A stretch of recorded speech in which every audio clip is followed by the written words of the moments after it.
बिस्मिल्लाहिर्रहमानिर्रहीम। अल्लाह पाक तेरा शुक्र अदा करते हैं इस लम्हे वास्ते, इस वक्त वास्ते, इस घड़ी वास्ते।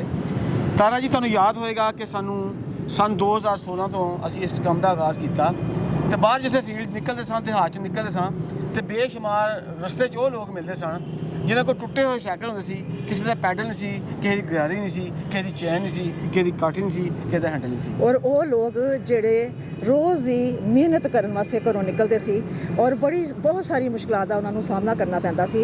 और उन्होंने जो असी साइकिलों वाल वेखते सां तो वाकई साइकिल बहुत ही खस्ता हालत दे हुंदे सी। ते उस वक्त मेरे दिल च ये गल आंदी सी कि मेरी गड्डी च साइकिल ज़रूर होना चाहिए वा, ताकि मैं फौरी तौर पर अल्लाह पाक की तरफों वो साइकिल मैं देवां। तो शुक्र अल्लाह पाक दा, ये साइकिल अज दिते गए ने 12 साइकिल ने ये साड़ी भैन फरजाना ਉਹਦੀ ਤਰਫੋਂ ਦਿੱਤੇ ਜਾਣਗੇ। ਜਦੋਂ ਵੀ ਅਸੀਂ ਬਾਹਰ ਨਿਕਲਾਂਗੇ ਅਸੀਂ ਆਪਣੇ ਨਾਲ ਸਾਈਕਲ ਰੱਖਾਂਗੇ और जिथे भी सानू हकदार मिलिया ਉੱਥੇ ਅਸੀਂ ਉਹਨੂੰ ਉਹ ਸਾਈਕਲ ਅੱਲਾਹ ਪਾਕ ਦੀ ਤਰਫੋਂ ਦਿੱਤਾ ਜਾਏਗਾ और इस सिलसिला जारी रहेगा।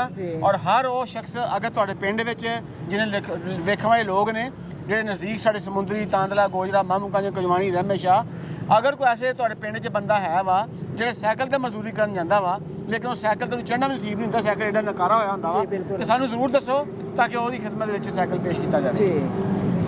ਜੀ ਤੇ ਸ਼ੁਕਰ ਅੱਲਾਹ ਪਾਕ ਦਾ, ਇਹ ਅੱਲਾਹ ਪਾਕ ਦਾ ਕਮਾਲ ਆ। ਅੱਲਾਹ ਪਾਕ ਹੀ ਸਬਬ ਪੈਦਾ ਕਰਦਾ ਵਾ। ਅੱਲਾਹ ਪਾਕ ਹੀ ਉਹਨਾਂ ਲੋਕਾਂ ਨੂੰ ਇਹ 'ਚ ਸ਼ਾਮਲ ਕਰ ਰਿਹਾ ਵਾ ਜਿਹੜੇ ਦਰਦ ਦਿਲ ਰੱਖਦੇ ਨੇ, ਜਿਹੜੇ ਇਸ ਅਹਿਸਾਸ ਕਰਦੇ ਨੇ, ਜਿਨ੍ਹਾਂ ਨੂੰ ਇਨਸਾਨੀਅਤ ਦਾ ਅਹਿਸਾਸ ਆ।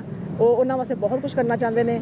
ਸਾਡੀ ਦੁਆ, ਅਸੀਂ ਦੁਆ ਕਰਦੇ ਉਹਨਾਂ ਵਾਸਤੇ ਕਿ ਅੱਲਾਹ ਪਾਕ ਉਹਨਾਂ ਨੂੰ ਸਿਹਤ, ਜ਼ਿੰਦਗੀ, ਤੰਦਰੁਸਤੀ ਔਰ ਸਲਾਮਤੀ 'ਚ ਰੱਖੇ ਔਰ ਇਸੇ ਤਰ੍ਹਾਂ ਸਾਡੇ ਨਾਲ ਉਹ ਖੜੇ ਰਹਿਣ ਔਰ ਸਾਨੂੰ ਅੱਲਾਹ ਪਾਕ ਇਸੇ ਤਰ੍ਹਾਂ ਸਾਨੂੰ ਹਿੰਮਤ ਵੀ ਦਿੰਦਾ ਰਹੇ ਕਿ ਅਸੀਂ ਇਸੇ ਤਰ੍ਹਾਂ ਹੀ ਹਰ ਉਸ ਸ਼ਖਸ ਤੱਕ ਪਹੁੰਚੀਏ ਜਿਹੜਾ ਹੱਕਦਾਰ ਹੈ।